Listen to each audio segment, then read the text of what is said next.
Salve, salve! Tudo na paz? Tudo jóia? Seja muito bem-vindo, seja muito bem-vinda sempre, né? Bom, nós estamos na nossa aula já de número 25 e conforme você lembra, a aula passada nós trabalhamos com o artigo 9º, então falamos dos legitimados, depois lá falamos de capacidade. Então o que nós vamos agora visualizar? Eu quero terminar com você a 9784, por quê? Mesmo que nós já tenhamos passado por ela em diversos momentos, eu acho, com devido respeito, que é legal, é bem interessante nós visualizarmos aqueles pontos que nós ainda não trabalhamos na 9784. Isso pode cair na sua prova. E assim que nós terminarmos a 9784, o seu edital nós cumprimos. Vamos daí realizar toda a parte de exercícios, vamos dar uma polida e verificar como é que foi o nosso aprendizado durante as aulas, combinado? Então faz essa gentileza, pega para mim a 9784, vamos continuar o estudo. O último ponto que nós paramos foi aquilo que diz respeito à capacidade, né? E assim, a pergunta da capacidade vai sempre trocar a idade. De 18 vai levar para 21, vai levar para 16. Então, só toma cuidado com isso, porque a pergunta aqui vai ser sempre atrelada quanto à capacidade na questão etária, né? Quantos anos o indivíduo precisa ter para ter a capacidade para a prática dos atos. Então, vamos na sequência, olha só. Nós estávamos lá no ponto de número 6, sobre a capacidade, e a capacidade ela está no artigo 10. Então vamos deixar marcado aqui, ó. Artigo 10. Perfeito. Depois disso, do artigo 11 até o artigo 15, nós já trabalhamos, mas não custa registrar.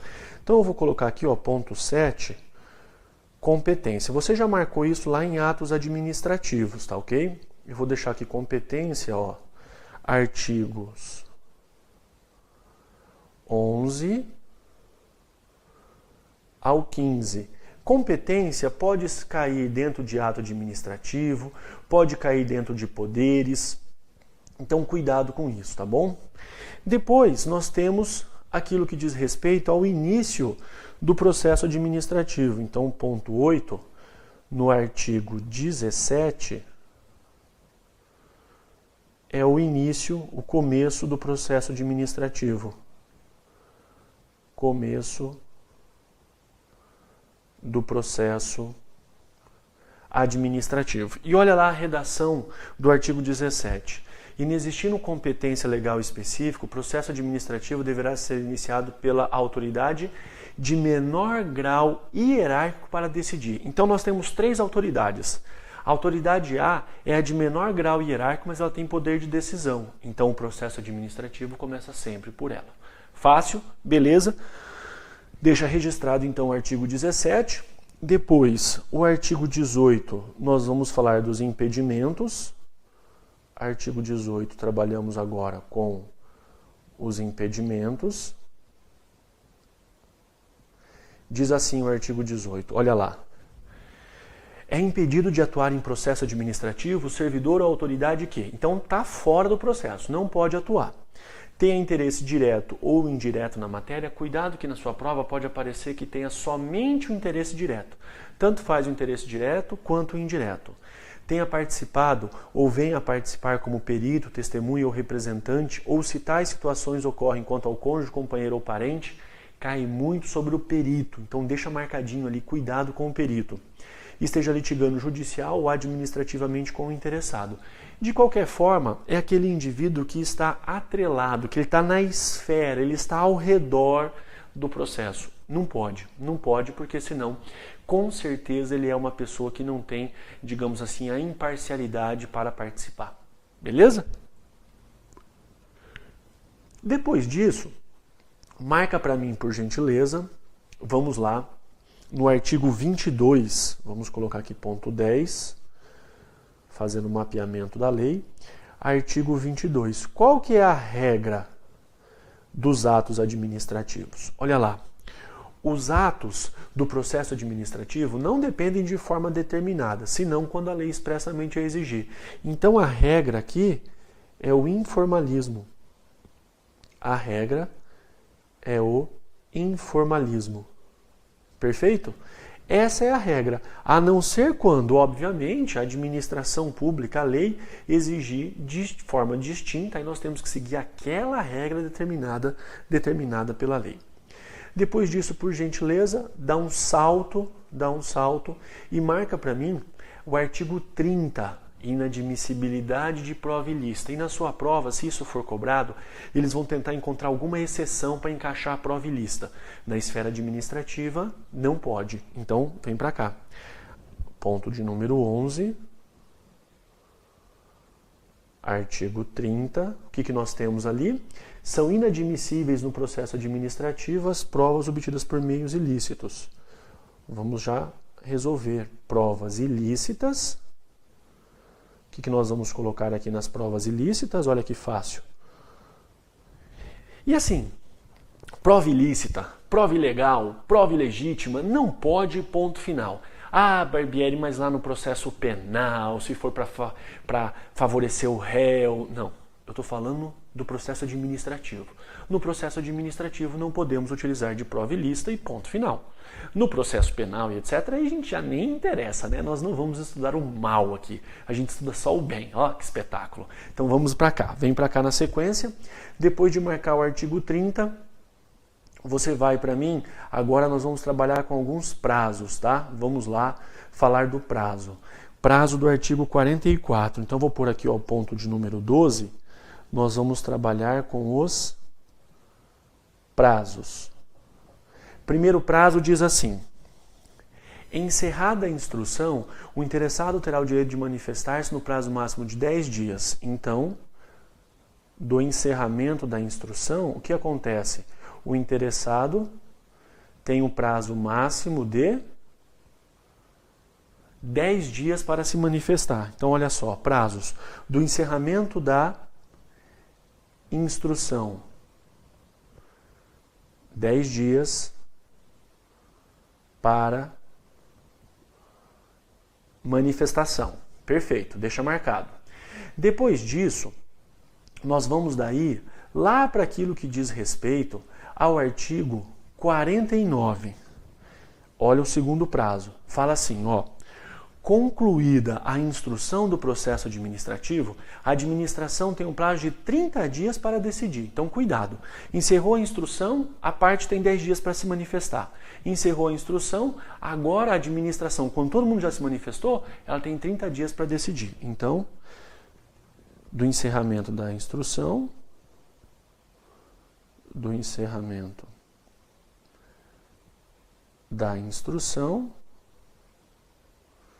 o que acontece?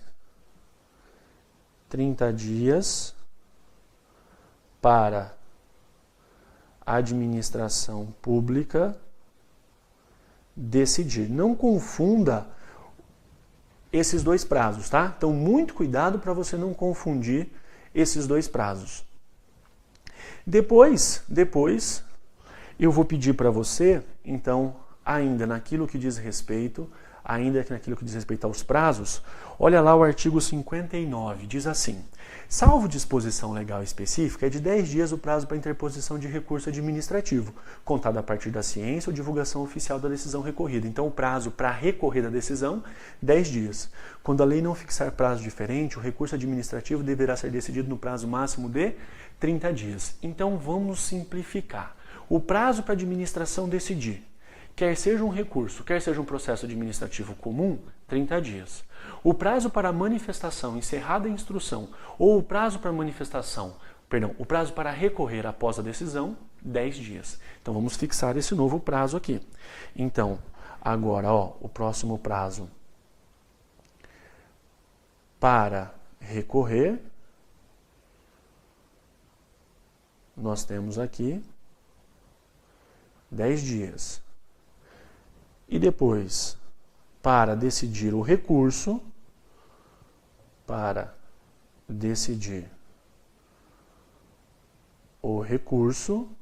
nós temos o quê? Nós temos agora 30 dias. Viu que beleza? Então, há uma certa similitude, né? Há uma certa similitude. Beleza? Então, deixa anotadinho, porque todos os outros nós já trabalhamos. todos os outros nós já trabalhamos. Aí eu vou pedir para você agora, para finalizar, anota para mim o artigo 67. Então vamos colocar aqui, ó, ponto de número 13, artigo 67. Artigo 67. O que nós temos? A regra, qual é? Os prazos processuais não sofrem suspensão, não paralisam, né? Eles continuam correndo, não sofrem suspensão. Lá no artigo 67, salvo por motivo de força maior devidamente comprovado. Beleza? Então veja, todo o restante da 9784 nós já anotamos em outro momento do nosso curso. Atos administrativos, poderes, princípios, então já trabalhamos, até mesmo com o regime jurídico disciplinar, já está resolvido. O que nós vamos fazer a partir de agora? O seu edital está cumprido, mas eu quero que você visualize na prática. Eu quero te alertar para as pegadinhas. Eu quero que você chegue na prova tranquilo. Fala, vou gabaritar direito administrativo. Não tem erro. Então, para isso, nós vamos agora treinar. Olha só, nós temos esse pedacinho da aula 25, a 26, a 27, a 28, para colocar tudo isso em prática. E é muito importante. Nós construímos, no primeiro momento, todo o conceito. Anotamos tudo no caderno, tá tudo perfeito, você tem as anotações do quadro, então tá resolvido. Agora, nós temos que colocar em prática a forma pela qual isso vai ser cobrado. E eu posso lhe garantir, nós vamos encontrar muitas questões de atos administrativos, muitas questões de princípios, muitas questões de poderes, um pouco de organização da administração pública e bastante da 8.112. Esse é um contexto da sua prova e estudando as provas do passado, independentemente se for CESP, independentemente se for FCC. Para isso, então, o que nós vamos fazer a partir de agora? Nós vamos compreender a forma da cobrança. Eu quero que você aqui visualize como é que isso pode aparecer na sua prova. Então eu vou abrir a nossa lista de exercício. Tem exercício a todo gosto aqui e nós vamos combinar o seguinte. Você pode ler comigo a tela, pausa a aula, resolve. Depois você vê se acertou. Ou então nós vamos fazendo juntos. Fica a seu critério, tá? Esse material você recebe também. Então vem para cá, deixa eu puxar aqui para cá a nossa lista de exercício. Tá aqui, ó, direito administrativo, então, lista de exercícios, vamos falar de regime jurídico administrativo. O regime jurídico engloba tudo, mais princípios de 8.112 e os atos decorrentes de tudo isso. Mas quando nós falamos de um regime jurídico administrativo, é como se você visualizasse o seu edital de cima. Fácil? Então vamos juntos, vamos começar, vamos para a tela. Funciona da seguinte forma, ó, nós temos aqui a primeira questão. Com relação aos princípios que fundamentam a administração pública, assinale a opção correta. Então vamos lá, é uma questão aqui sobre princípios. A publicidade marca o início da produção dos efeitos do ato administrativo e, em determinados casos, obriga o administrado o seu cumprimento. Pelo princípio da autotutela, a administração pode, a qualquer tempo, anular os atos eivados do vício de ilegalidade. O regime jurídico administrativo compreende um conjunto de regras e princípios que norteia a atuação do poder público e o coloca numa posição privilegiada. Depois, a necessidade da continuidade do serviço público é demonstrada no texto constitucional quando assegura ao servidor público o exercício irrestrito do direito de greve. O princípio da motivação dos atos administrativos, que impõe ao administrador o dever de indicar os pressupostos de fato e de direito que determinam a prática do ato, não possui fundamento constitucional. Então, veja só, aqui é a primeira questão que nós temos que resolver. Posso ir lhe mostrando onde estão os erros? Vamos combinar assim? Então eu vou lhe mostrando agora onde é que estão os erros. Vem para cá. Ele quer a questão correta. Aí ele diz, primeiro momento aqui, ó. A publicidade marca o início da produção dos efeitos do ato administrativo. Perfeito. E em determinados casos, a publicidade ela obriga ao administrado o seu cumprimento? É a publicidade que vai obrigar? Não, não é a publicidade. Não é a publicidade que obriga. A obrigação pode ser fruto da legalidade. A obrigação pode ser fruto do ato da autoridade, pelo poder hierárquico, mas não a publicidade em si. Então esse segundo pedacinho da questão está equivocado. Depois disso, pelo princípio da autotutela, a administração pode ou deve? Deve, né? E ainda, a qualquer tempo, anular os atos eivados de vício de ilegalidade? Nós falamos disso. Lembra que eu falei para você? Pega para mim o artigo 54 da 9784. Questão difícil essa, viu? O direito da administração de anular os atos administrativos que decorram efeitos favoráveis para os destinatários decai em 5 anos. Então não é a qualquer tempo. Tem prazo para anular. Lembra disso? Então aqui, eu vou até pedir para que você anote artigo 54 da 9784. Perfeito. Vamos na sequência. O regime jurídico administrativo compreende um conjunto de regras e princípios que norteia a atuação do poder público e coloca numa posição privilegiada. Ou seja, a ideia é que a administração pública, na defesa dos interesses da coletividade, prepondera sobre o particular, uma relação vertical. Correto. Letra C, correta. A necessidade da continuidade do serviço público é demonstrada no texto constitucional quando assegura ao servidor público o exercício, olha lá, irrestrito do direito de greve, não sofre restrição? Claro que sofre. O princípio da motivação dos atos administrativos, que impõe ao administrador o dever de indicar os pressupostos de fato e de direito que determinam a prática do ato, não possui fundamento constitucional? Pelo contrário, possui fundamento constitucional. Quer ver só? Pega para mim a Constituição Federal, nós temos lá o dever de motivar as decisões. Está lá no capítulo que fala sobre o Poder Judiciário. Nós falamos da motivação naquilo que diz respeito ao artigo 50 da 9784, lembra? E depois nós temos também a motivação na Constituição Federal. O Poder Judiciário, ele começa lá no artigo 91, fala do Conselho de Defesa, depois propriamente no artigo 92. Perfeito. Aí nós temos todo o artigo 93, e dali em diante você visualiza o dever da motivação. Exemplo, artigo 93, inciso 10. As decisões administrativas dos tribunais serão motivadas em sessão pública, cenas disciplinares tomadas pelo voto da maioria absoluta de seus membros. Então, tem que motivar, claro. Está na Constituição, então aqui, letra C. Fácil. Vamos para a próxima. No que se refere ao regime jurídico administrativo e os princípios aplicáveis à administração pública, assinale a opção correta. Vamos lá.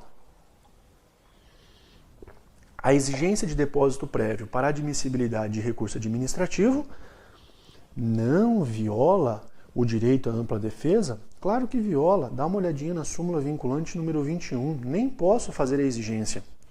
No âmbito do processo administrativo, não se aplica, olha lá, não se aplica a proibição de apresentação de provas obtidas por meios ilícitos. Claro que nós proibimos. Segundo o princípio da publicidade, a administração pública deve ser transparente em sua atuação, devendo garantir o direito de acesso à informação dos administrados, independentemente do seu conteúdo. E se for um conteúdo secreto? E se for um conteúdo de segurança do Estado, de segurança da sociedade, ou de intimidade e privacidade das partes? Problemas, não é?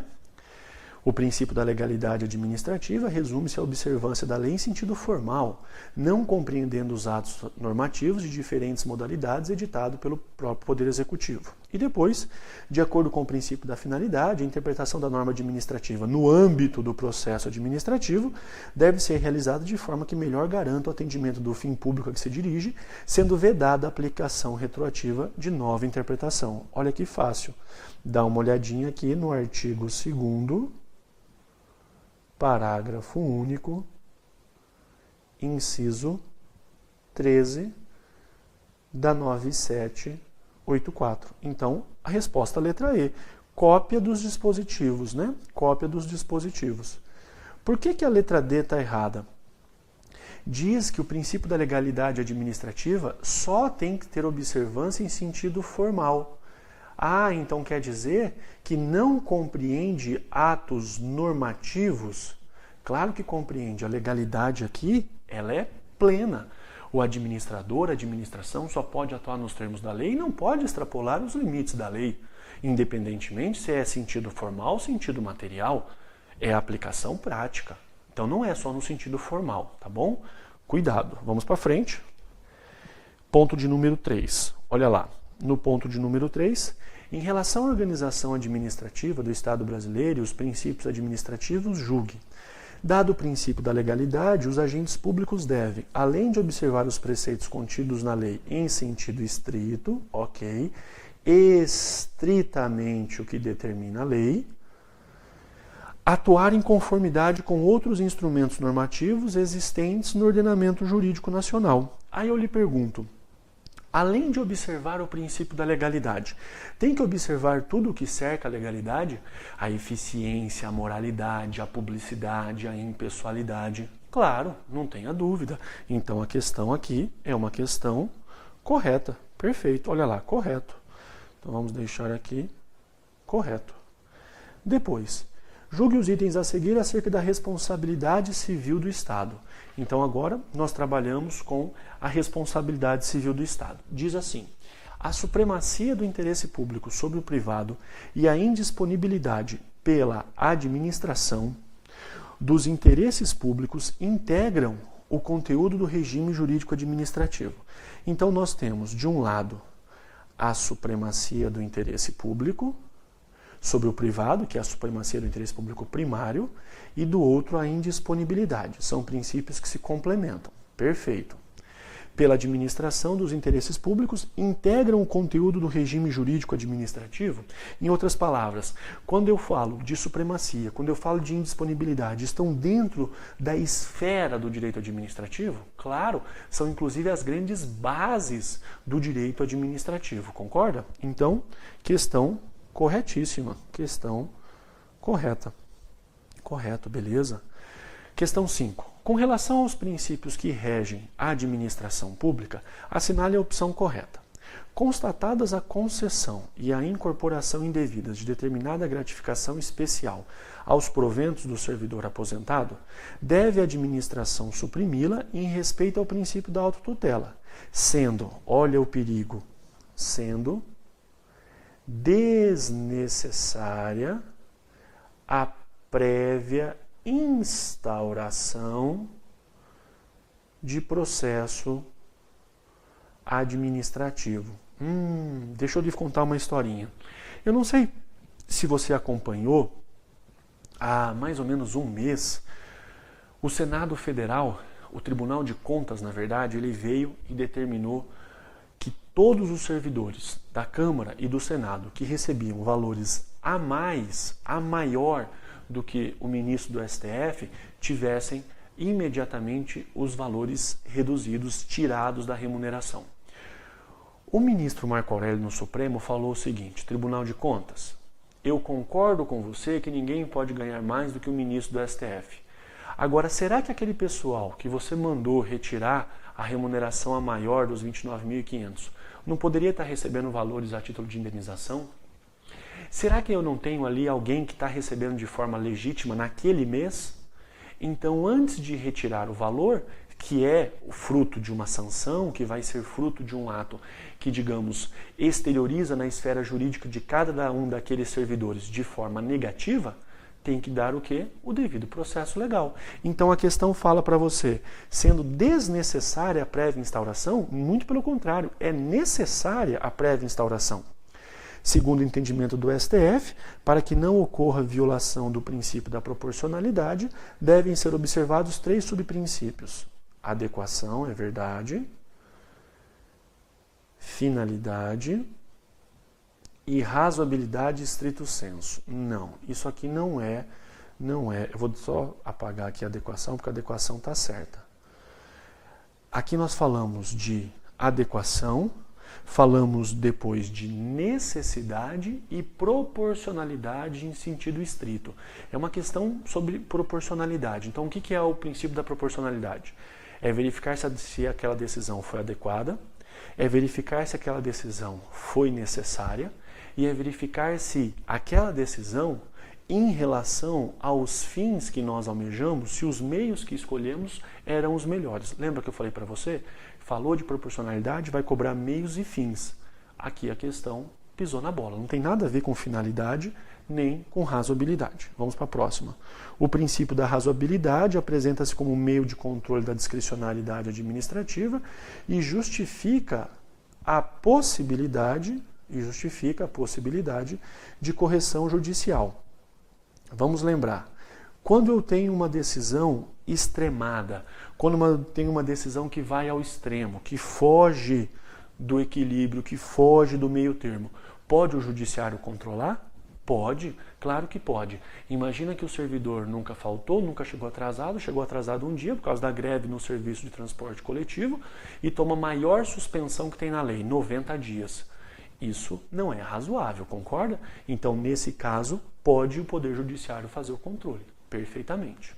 Depois, nós temos lá o princípio da segurança jurídica, apresenta-se como espécie de limitação do princípio da legalidade, prescrevendo o ordenamento jurídico prazo decadencial de 5 anos para a administração anular os atos administrativos que favoreçam o administrado. Até aí, tá lindo. Nossa, dá até vontade de abraçar a prova, né? Olha só a sacanagem. Mesmo quando eivado de vício de legalidade e comprovada má-fé. Então, mesmo se o sujeito estiver de má-fé, ele vai ter essa proteção? Não. Por isso a questão correta aqui é a C. Aí você... ainda tem aqui, perdão.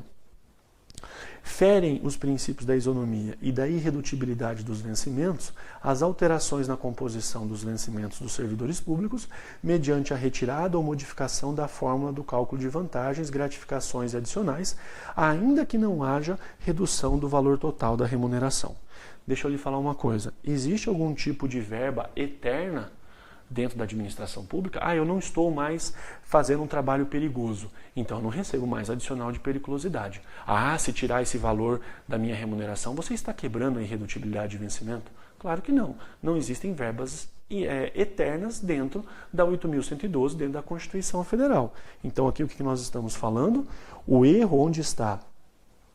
O erro diz aqui que fere princípios, alterações na composição dos vencimentos mediante a retirada ou modificação da fórmula de cálculo das vantagens, das gratificações e adicionais, ainda que não haja redução do valor total da remuneração? Não, nada disso. Aqui não vai ferir coisa nenhuma. Então, a resposta é letra C. Fácil? Vamos fazer mais uma aqui. Acerca do regime jurídico administrativo e dos princípios jurídicos que amparam a administração pública, julgue os itens seguintes. O atendimento ao princípio da eficiência administrativa autoriza a atuação do servidor público em desconformidade com a regra legal. Então, para ser eficiente, ele pode descumprir a lei. Pode, descumprir a lei, desde que haja comprovação do atendimento da eficácia na prestação do serviço público correspondente. Pergunto para você, pode o servidor público descumprir, afastar a lei buscando a eficiência? Já pensou a confusão que viraria? Claro que não pode, né? Então a questão aqui é uma questão errada, a questão equivocada. O servidor, a administração, deve sempre respeitar o princípio da legalidade. Beleza? Fácil? Então, na próxima aula eu volto e nós continuamos resolvendo essa bateria de exercícios e nós temos aí um montão de questões a trabalhar. Combinado? Fica com Deus, um grande abraço e a gente se vê. Até a nossa próxima aula.